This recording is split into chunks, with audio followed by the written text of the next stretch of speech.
힘들어? 마스크 끼고 하니까 더 숨차지. 저는 이제 조금 익숙해졌습니다. 자, 오늘 본문에 보면은 아브라함의 아내 사라의 죽음에 대해서 기록하고 있습니다. 23장 전체를 아브라함의 아내 사라의 죽음에 대해서 기록하고 있습니다. 아브라함의 아내의 죽음의 나이는 127세입니다. 그렇다면 10살 더 많은 아브라함은 137세가 되어지고 100세에 아들을 낳았으니 그 아들의 나이는 몇 살? 37이 되어집니다. 어머니의 죽음으로 인해서 얼굴에 기쁨을 잃었던 그 아들 이삭은 3년 후에 결혼함으로 인하여서 리브가로 인하여서 회복되어지는 모습을 보여주고 있습니다. 한 사람의 죽음에 대해서 어떻게 평가하고 있습니까? 평범한 사람의 죽음에 대해서는 평범하게 말할 뿐입니다. 하지만 비범한 삶을 살아간 사람들은 그 평범함을 뛰어넘을 것입니다. 누군가 죽었을 때에 거의 보통 평범함은 아무런 말이 없습니다. 잘했다는 말도 없고 못했다는 말도 없습니다. 그러나 비범한 삶을 살아가는 사람들은 그 잘하고 힘쓰고 애쓴 그 모든 공로를 사람들은 잊지 못하고 기억하는 것입니다.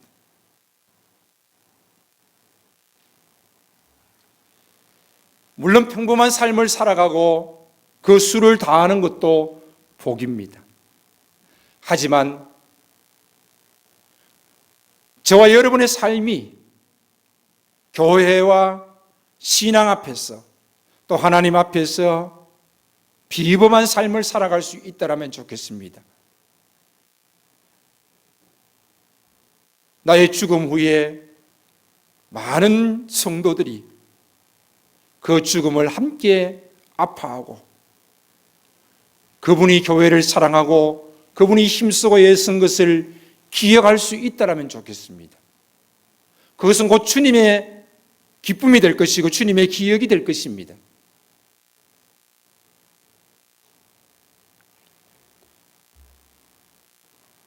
나는 과연 교회에서 신앙생활을 하면서 언젠가 하나님의 품에 안길 때에 나의 교회는 나의 죽음에 대해서 평범하게 아무 말도 하지 아니할 것인가?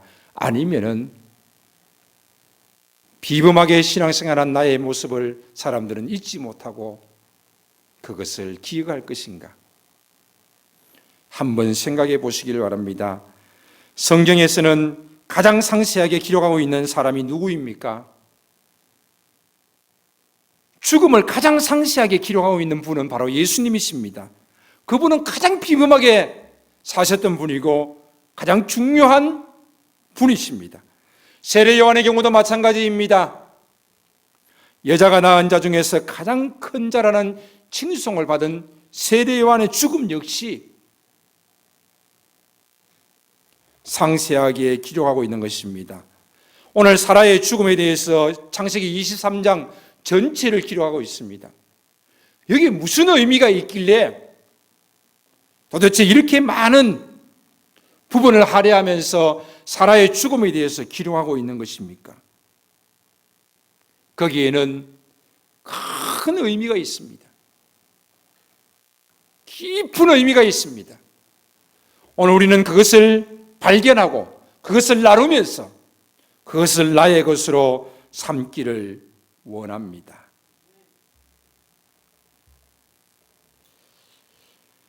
사라의 죽음에 대해서 먼저 슬퍼하는 아브라함의 모습이 기록되어져 있습니다. 자신의 아내를 어떻게 보면은 자기가 살기 위해서 아내라고 말하지 아니하고 누이라고 말하면서 다른 남자의 품에 넘기고도 성경은 아브라함의 그 아픈 마음을 표현하고 있지 않습니다.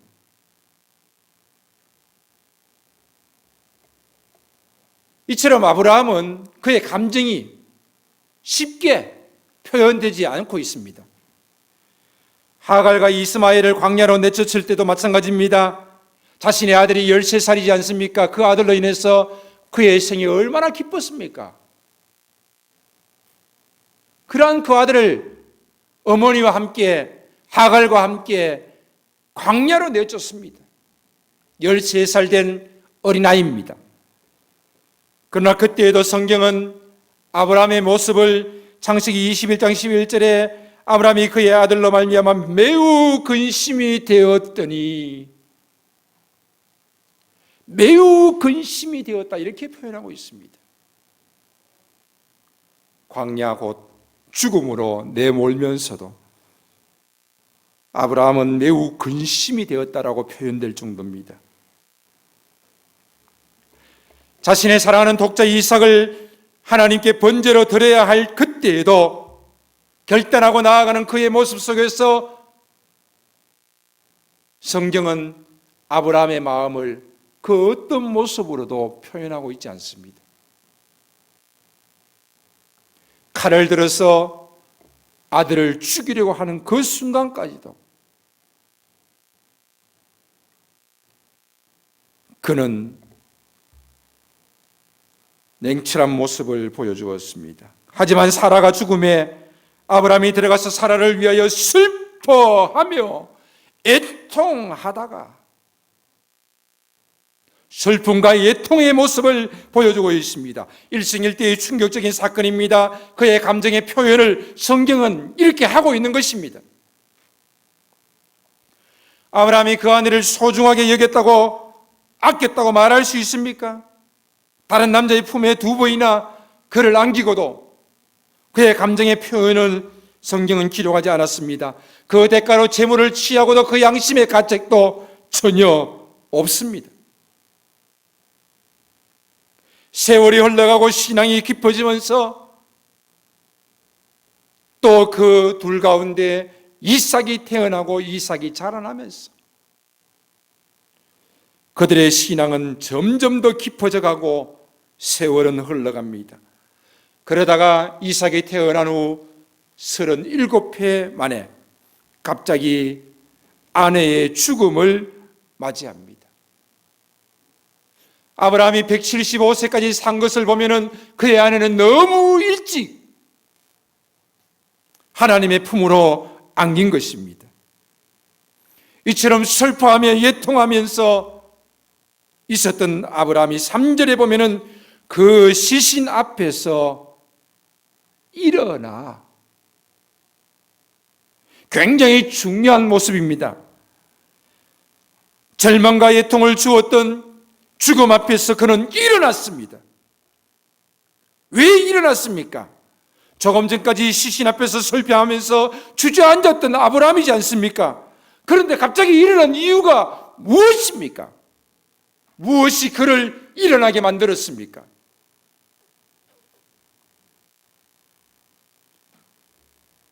장례를 치루어야지요. 절망하고 애통하면서 주저앉아 있을 수 없지요.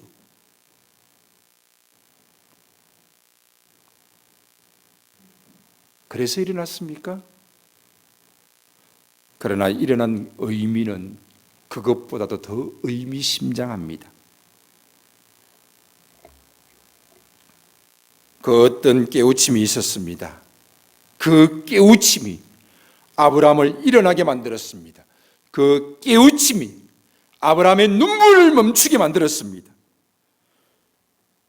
그 깨우침이 충격적인 자리에서 일어나게 만들었습니다. 그것이 무엇입니까? 일어나서 말하는 아브라함의 소리의 귀를 한번 기울여 보십시오. 4절에 나는 당신들 중에 나그네요, 거류하는 자니 당신들 중에서 내게 매장할 소유지를 주어 내가 나의 죽은 자를 장사하게 하시오. 자신이 나그네라는 것입니다. 자신이 우거하는 자라는 것입니다. 나그네로 살았다가 잠시 거류하는 자로 살았다는 고백입니다. 이것은 자랑일까요? 부끄러움일까요?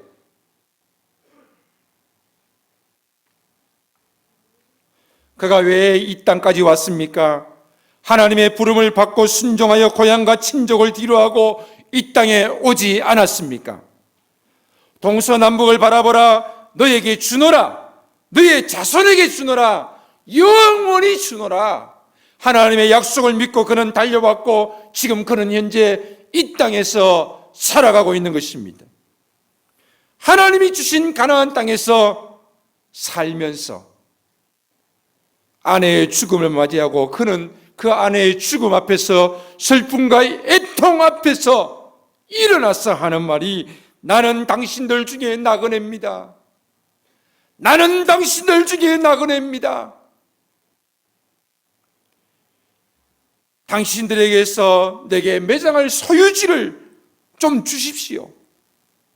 그래서 나로 죽은 자를 장사할 수 있도록 해 주십시오. 그렇습니다. 나그네가 무슨 땅이 있겠습니까? 그는 지금 아내의 죽음 앞에서 아내를 장사할 매장지조차도 없는 것입니다.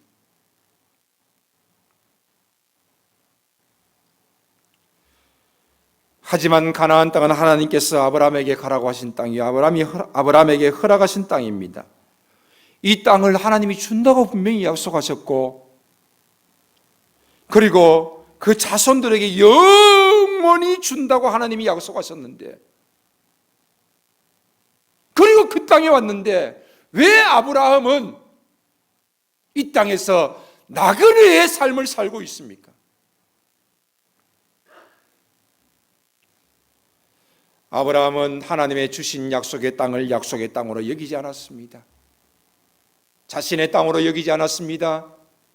그는 나그네의 삶을 살아가면서 언젠가는 내가 이곳을 버리고 떠나가야 될 땅, 내가 가야 할 땅은 다른 곳에 있다라고 생각을 했습니다. 결국은 나와 나의 자손에게 영원히 주시는 땅으로 여기지 않았다라는 것은 하나님의 부르심의 뜻에 합당한 자로 삶을 살지 않았다라는 것입니다.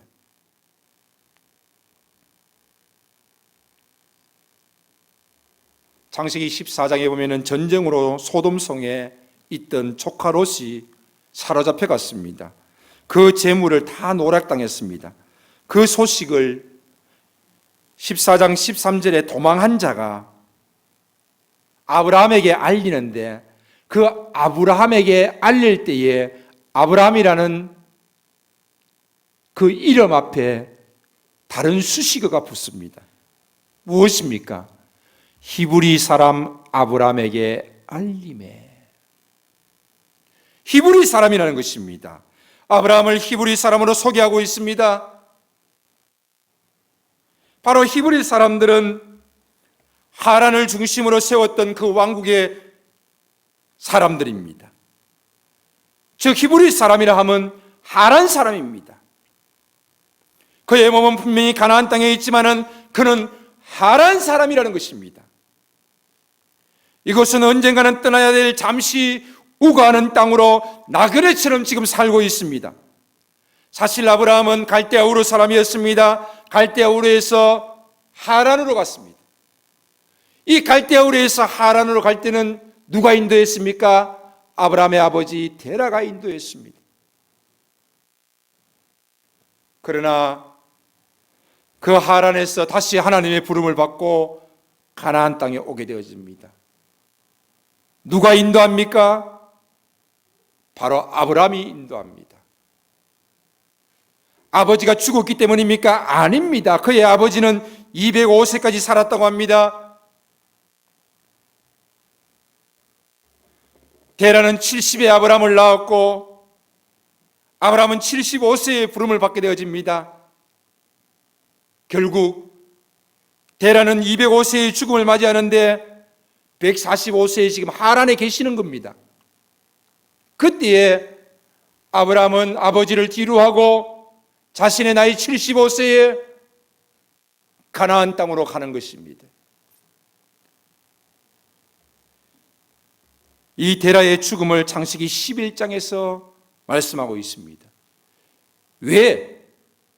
아직까지 아브라함에 대한 이야기가 있으면서 데라는 죽지 않았는데 왜 데라가 205세에 죽었다고 미리 말하는 것입니까? 더 이상 데라의 영향력이 없다는 것입니다.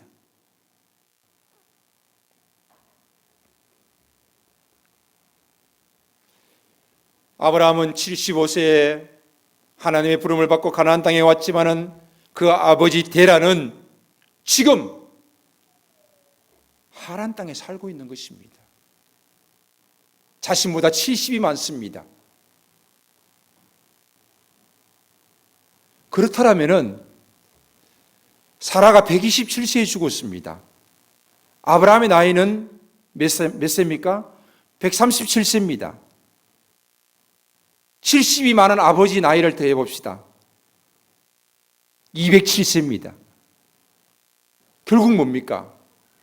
2년 전에 아버지의 죽음이 있었고 또 2년이 지난 지금 사라의 죽음을 맞이합니다. 아브라함은 히브리 사람입니다. 하란 사람입니다. 그러나 아버지가 살고 있는 그 하란, 언젠가는 돌아갈 것이라고 여겼지만은 아버지도 2년 전에 돌아가셨고 이제 자신의 아내의 죽음을 맞이하면서 그런 큰 깨달음을 가지게 되어집니다. 나는 지금까지 나그네처럼 살아왔는데, 나는 지금까지 하란 사람처럼 살아왔는데 지금 막상 아내의 죽음을 맞이하고 보니 이곳에 아내를 묻어야 될 매장지 하나도 없구나. 그래서 아브라함은 자신이 나그네라고 그들 앞에서 말하면서 나에게 매장지를 좀 달라고 부탁을 하게 되어집니다. 슬퍼하며 애통하다 갑자기 일어난 아브라함, 그의 입술에서 나온 한마디 충격적인 메시지, 나는 나그네입니다. 우고하는 자입니다. 매장할 수 있는 매장지를, 당신의 땅을 좀 주십시오. 햇사람들은 5절 6절에 이렇게 말합니다. 당신은 우리 가운데 있는 하나님이 세우신 지도자입니다. 우리의 묘실 중에서 좋은 것을 택하여 장사하소서. 그 말자가 없습니다. 이때에도 아브라함은 몸을 굽히고 말합니다. 막벨라 굴을 주십시오. 그것을 내게 파십시오. 당신께 드리겠습니다. 장사하소서. 아브라함이 다시 몸을 굽힙니다. 다시 몸을 굽히면서 내 말을 들으시오. 그 밭값을 주리니 받으시오. 햇사람들이 말합니다. 그 땅값은 은 400세겔이나 그냥 사용하십시오. 하지만 아브라함은 은 400세겔을 주고 밭과 굴과 그 주위를 사서 자기 소유로 확정한지라. 그리고 19절에 그 후에 그의 아내 사라를 막벨라 굴에 장사하였다라고 이렇게 말씀하고 있습니다. 아브라함이 막벨라 굴을 사서 자기의 소유로 확정한 후에 장사 지는 것은 무슨 의미입니까? 그들이 죽겠다는데,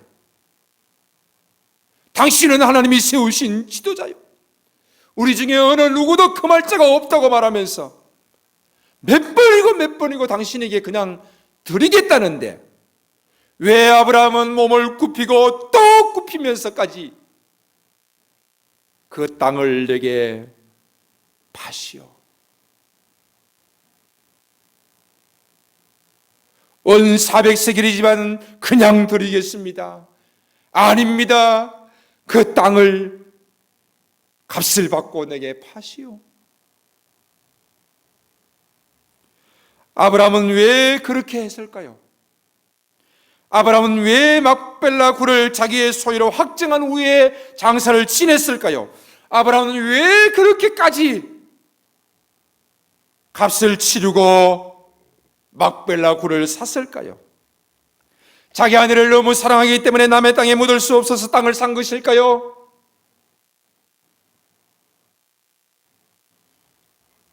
아닙니다. 매장지를 구입하여 아내를 장사하고 그 후에 그 매장지에 자신이 장사되어집니다. 즉, 이 매장지는 아내를 위한 매장지요, 자신을 위한 매장지로 준비되고 있습니다. 더 나아가서 자신의 아들의 매장지가 됩니다. 이 말은 무슨 말입니까? 이제 아브라함은 이 땅에 뼈를 묻겠다는 것입니다. 지금까지는 나그네로 살아왔지만은 사라의 죽음 이후에 그는 이제 가나안 땅, 하나님이 내게 허락하신 이 땅에 아내를 묻을 뿐만 아니라 자신도 묻힐 것이요, 그의 아들도 묻힐 것이요, 그의 손자도 묻힐 것이요, 자자손손이 뼈를 묻겠다는 것입니다. 그렇습니다. 이곳에는 그의 아내 사라가 묻혔습니다. 그리고 아브라함 자신도 묻혔습니다. 그의 아들 이삭이 묻혔습니다. 며느리 리브가가 묻혔습니다. 손자 야곱은 애굽 땅에서 죽었지만은 자기 아들 요셉에게 유언을 하지 않습니까? 내가 내 열조에게로 돌아가려니 막벨라 굴에 나를 장사하라. 애굽의 총리인 요셉은 아버지의 유언을 따라서 장례를 치르러 막벨라 굴을 향하여서 갑니다. 애굽 총리 아버지의 장례 행차입니다. 한번 생각해 보십시오. 애굽의 주변에 있는 많은 작은 국가들이 깜짝 놀랐을 것입니다. 애굽의 총리가 군대를 동원하여서 자신의 가족들과 함께 아버지의 장례를 위하여서 주변 국가들을 두렵게 했을 것입니다. 그리고 그 막벨라 굴에 야곱을 장례합니다. 그 어느 누가 그 막벨라 굴을 탐낼 수 있으며 그 어느 누가 감히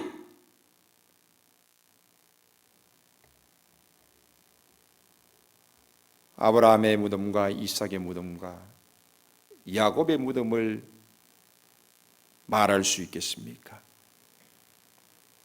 이처럼 애굽의 총리인 요셉은 아버지의 유언에 따라서 막빌라 굴에 장례를 치릅니다. 요셉도 역시 마찬가지입니다. 그는 110세에 죽을 때에 남긴 유언이 무엇입니까? 나도 죽는다. 하지만 하나님께서 우리와 함께 하신다. 그리고 반드시 우리가 이곳에서 나갈 터인데 그때에 내 해골을 메고 올라가라. 요셉은 유언을 합니다. 이 유언은 400년이 지난 이후에 계속해서 전해져서 모세가 이스라엘 백성들을 이끌고 애굽에서 나올 그때에 요셉의 해골을 취하여서 나오게 되어집니다. 그 바쁜 상황 가운데서도 출애굽기 13장 19절에서는 모세가 해골을 취하여서 나옵니다. 무엇을 말해주고 있습니까? 요셉의 그 유언이 대대로 이어지고 있었다는 것입니다. 그리고 그것이 성취되어지는 모습입니다.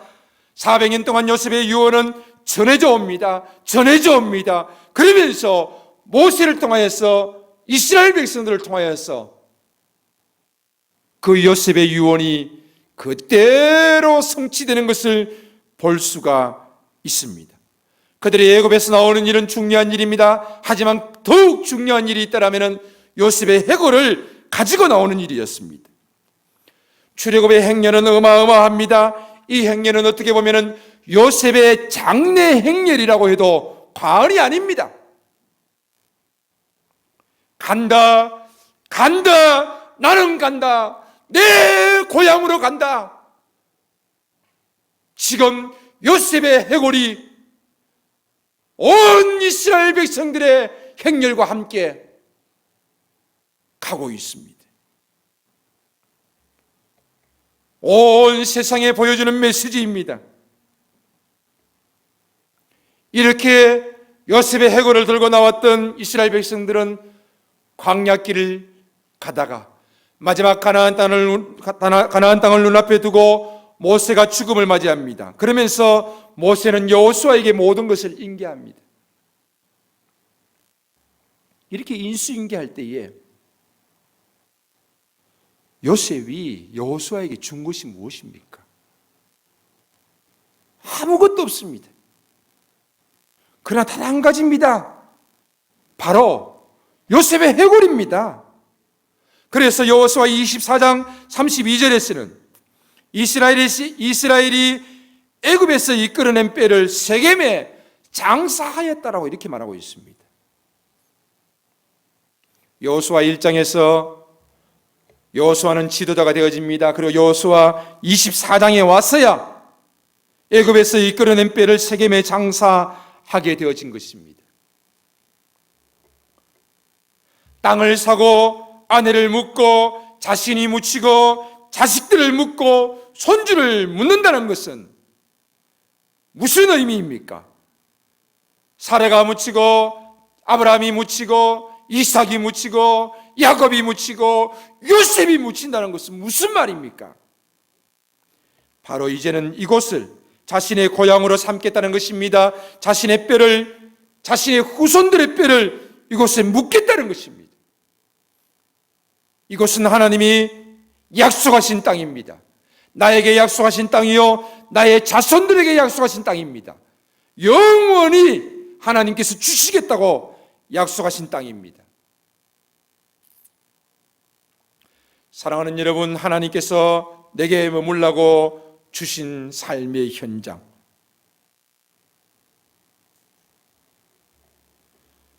우리는 어떤 자세로 살고 있으며 살아가고 있습니까? 혹시 아브라함처럼 나그네의 삶을 살고 있지는 않습니까?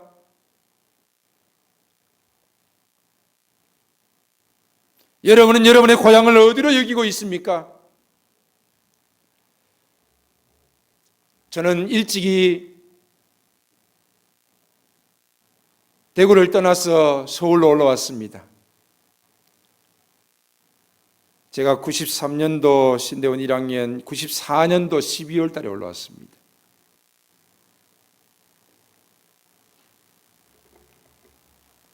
그리고 저는 2000년도에 수원으로 내려왔습니다.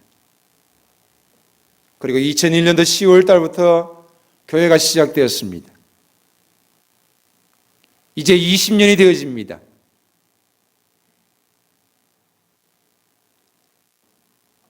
저의 고향은 수원입니다. 저의 영적인 고향은 풍성한 교회입니다. 물론 제가 어릴 적에 자라난 교회도 있습니다.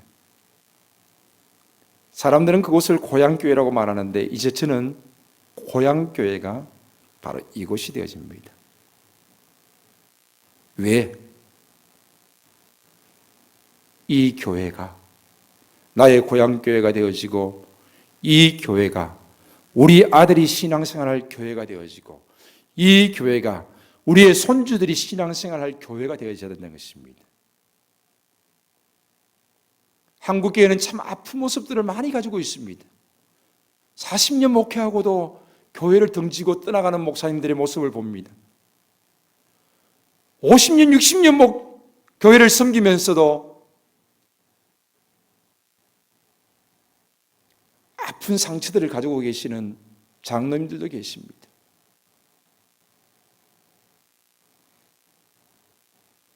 사랑하는 우리 젊은 세대 여러분, 여러분의 세대는 중요합니다. 그러나 여러분의 세대가 있기까지 어른들의 세대는 피를 흘리고 땀을 흘리는 수고가 있었기 때문에 내가 존재하는 것입니다.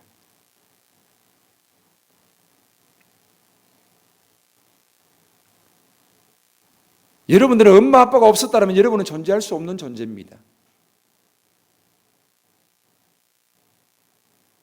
가정에서도 마찬가지고 교회에서도 마찬가지입니다. 여러분이 직장 생활하면서 여러분들이 인정받고 여러분들이 승승장구합니까? 그러나 그 직장 역시 마찬가지 누군가 피땀 흘려서 수고한 손길이 있기 때문에 내가 존재할 수 있는 것입니다.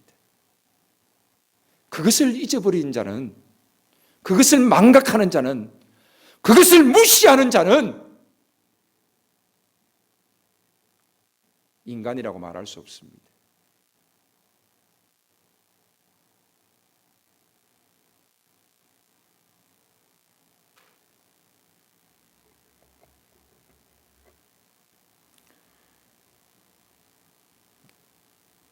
교회가 지금 여러분의 영적 고향이 되고 있습니까?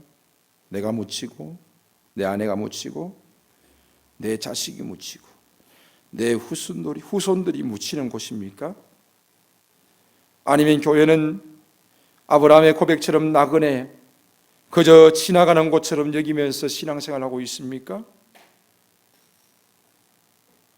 어떤 사람들은 평생 동안 신앙생활을 했는데 자기가 뿌리내린 교회가 없어요.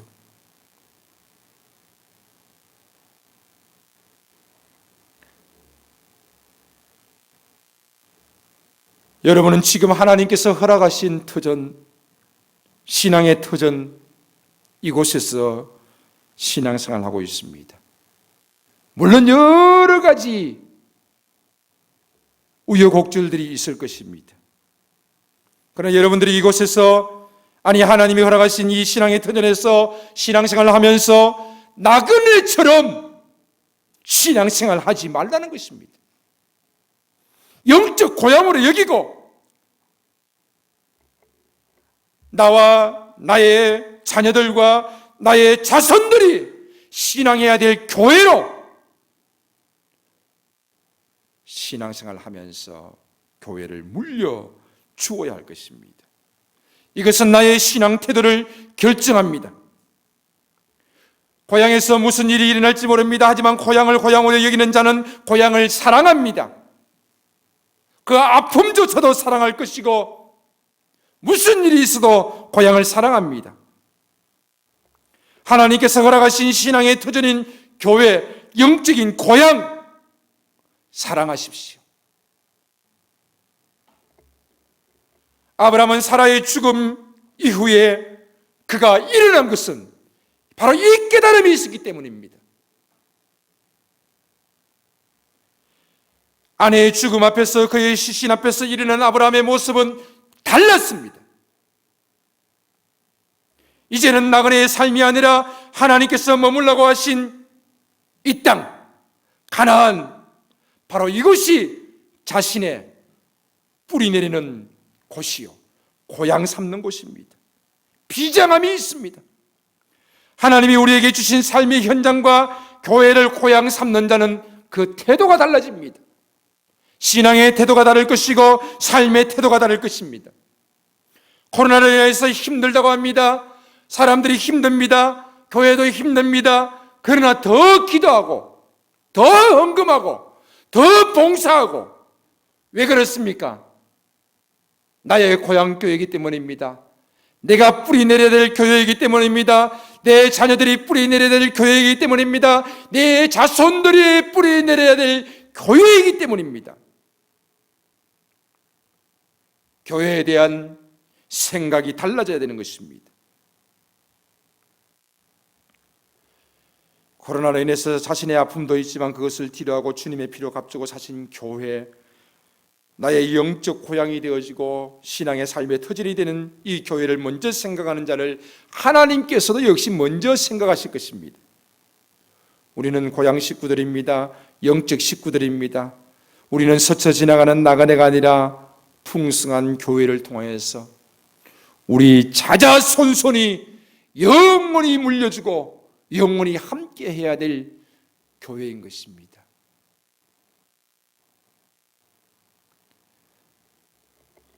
제가 이렇게 소리 높여 외치지만은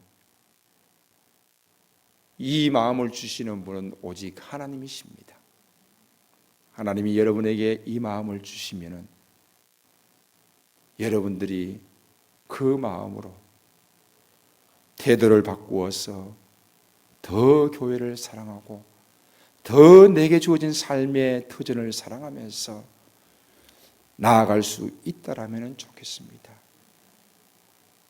그렇게 우리가 나이 들었을 때에 우리의 젊은이들이 우리를 공경하고 우리의 이야기에 또 우리의 말하는 것에 귀를 기울여주고 함께 사랑할 수 있고 축복할 수 있고 이야기할 수 있다라면 좋겠습니다. 사랑하는 우리 자녀들이요, 집에 가서 자기 방에 들어가고 문을 닫고 그렇게 살지 마십시오.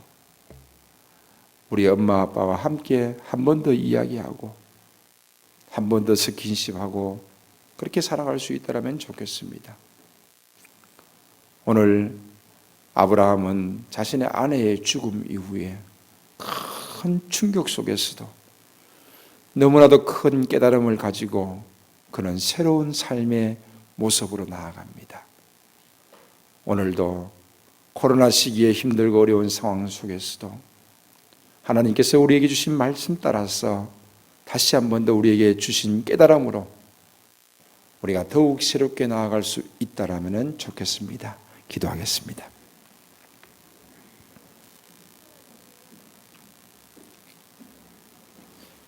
이 땅의 많은 교회들 가운데 풍성한 교회로 허락하시고 이 땅의 수많은 사람들 가운데 우리를 풍성한 식구들로 허락하시니 하나님 감사합니다. 서로가 가족처럼 하나의 식구가 되어져서 서로를 위해서 축복하고 기도하고 아끼고 사랑하면서 나아갈 수 있게 하시고 또 내가 먼저 교회를 아끼고 교회를 사랑하면서 나아갈 수 있게 하여 주시옵소서. 대한민국 땅에서 우리가 수원이라는 곳에 살 수 있게 하심도 하나님의 은혜인 줄로 믿습니다. 하나님, 이곳을 통하여서 하나님의 뜻이 이루어지게 하시고 또한 우리를 통하여서 세계 열방에 이르기까지 선한 영향력들을 미칠 수 있도록 허락하여 주시옵소서. 이 시간도 찬양합니다. 기도합니다. 하나님이여 우리의 찬양을 들으시고 우리의 기도를 들으시옵소서. 온 마음 다하여서 주님을 높이게 하시고 가슴을 찢으며 기도하게 하옵소서. 예수님의 이름으로 기도하옵나이다. 아멘.